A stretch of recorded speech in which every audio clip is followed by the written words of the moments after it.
पढ़ के उम्र बात कर दे पढ़ाई, हमारा पकड़ जन प्यार के चढ़ाई। हट ना होने रे, पढ़ के उम्र बात कर दे पढ़ाई, हमारा पकड़ जन प्यार के चढ़ाई।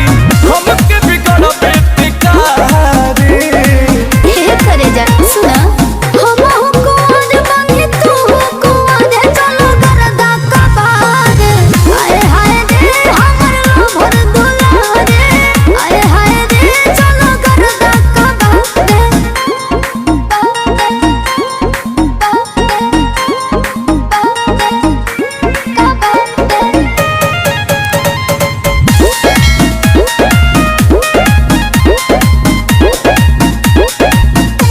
खेले के उमर बाटे कहता रुखाए के, गलती करब तो पड़ी गंगा नहाए के।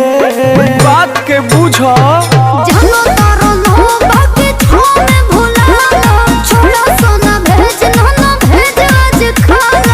कहते बिगाड़ चाहता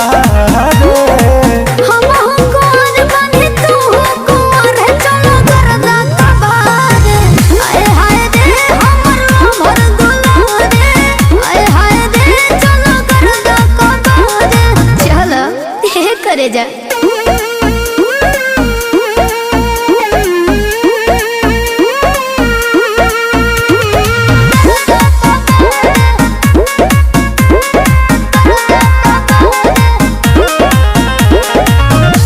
फूल टॉस फेंकता मारे खाती छाका, विकेट गिरही बुआज ऐसन बुझाता।